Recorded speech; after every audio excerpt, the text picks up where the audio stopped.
I found a hidden list in my daughter's sketchbook. Every line was another time I'd blamed her for something she never did. That's when I realized I'd spent years believing the wrong child. There's a photo on my dresser. It's been there for 11 years. My two daughters, side by side on the back porch, squinting into the sun, laughing at something just outside the frame. They look like sisters. They look like a family. For a long time, that photo was everything I believed about my life. Then I started paying attention to what was happening just outside my frame. I need to tell you about Clara first. Clara is my biological daughter. She's 19 now.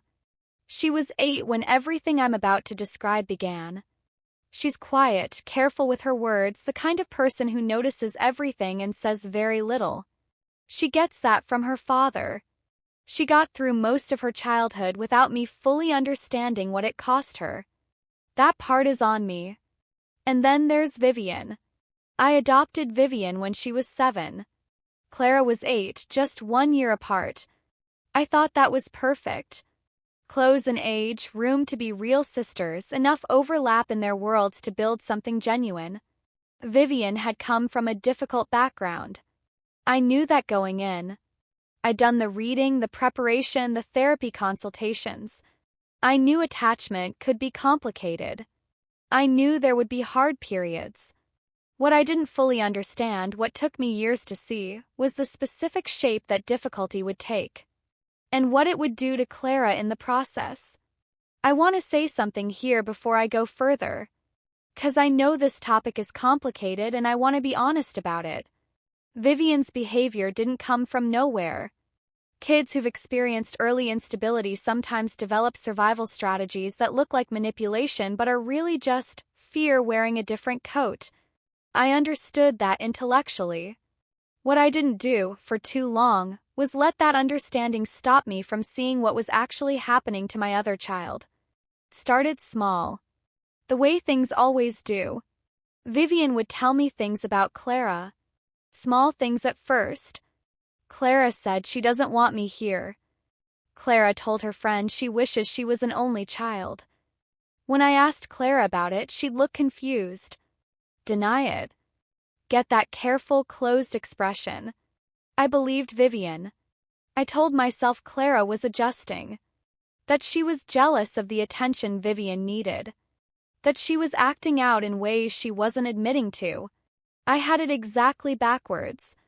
Clara wasn't acting out. She was being gaslit by a 7-year-old. And I was the one delivering the consequences. By the time Clara was 11, a pattern had embedded itself in our house that I didn't have a name for yet.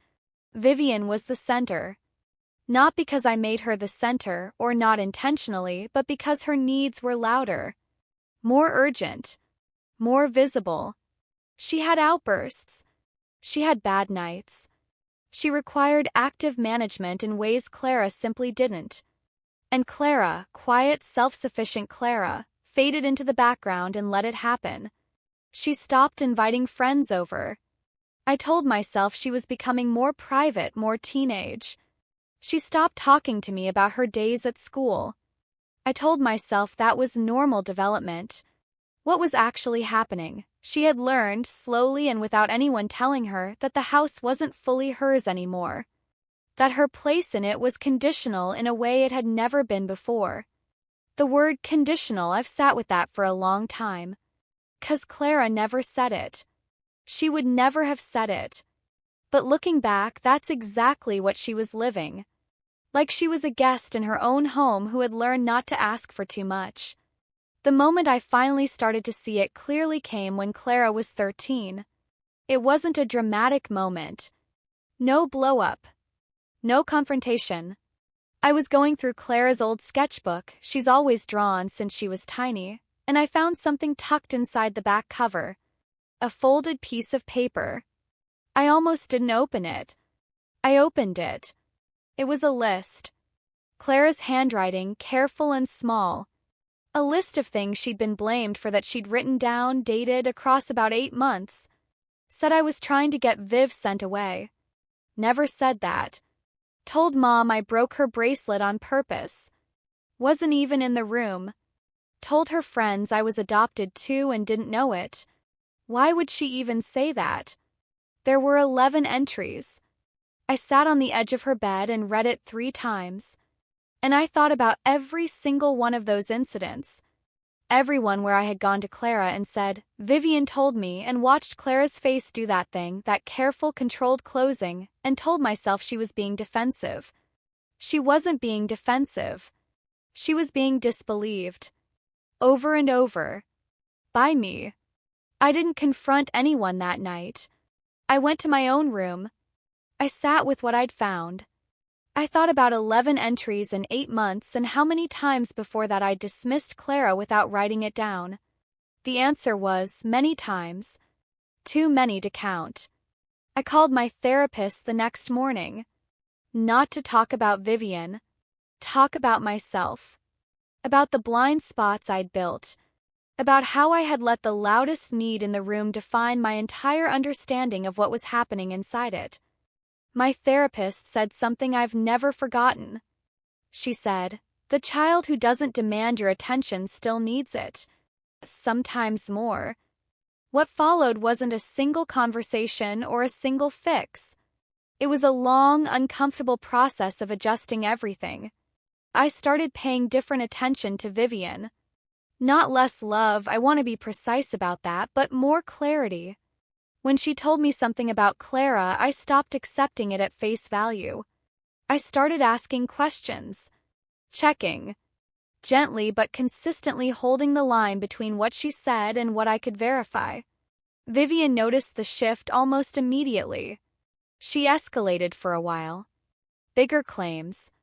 More emotional delivery. Tears I'd previously found completely convincing suddenly looked different to me. Not fake exactly, but performed in a specific direction. Aimed at a specific outcome. And this is the part that genuinely broke my heart. Because when I stopped being the audience for that performance, what I saw underneath it was a scared kid who had learned that controlling the narrative was the only way to feel safe. She wasn't cruel. She was terrified. And she'd found a strategy that worked until it didn't. I got her into more intensive therapy. Individual sessions with someone who specialized in early attachment. It was hard. It was slow. There were months where things got worse before they got better. But they got better. Clara was harder. Not because she was difficult. 'Cause she was careful. She'd spent years learning not to need too much from me. That pattern doesn't reverse overnight just because you've seen it and named it. Trust that's been worn down doesn't rebuild on a schedule. I told her what I'd found. The sketchbook. The list. I told her I was sorry, not in a rushed let's-move-on way, but in the sitting down looking at her way that she deserved. I told her I had believed the wrong version of events more times than I could account for and that she had deserved better from me. She didn't cry. She just looked at me for a long time.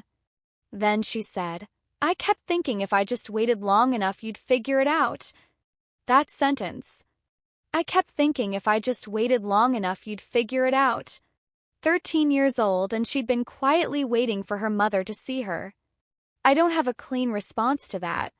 I just held her for a while and let it be what it was. We're 5 years out from that sketchbook. Vivian is doing better. Genuinely better. She's in a more stable place emotionally than she's ever been. The therapy helped. Consistency helped. The fact that I stopped being a tool she could use between her and her own fear, I think that helped most of all. She's not the same kid she was. She's learning how to be in a family without needing to control it. Clara is at university now. She calls me on Sundays. We talk for a long time.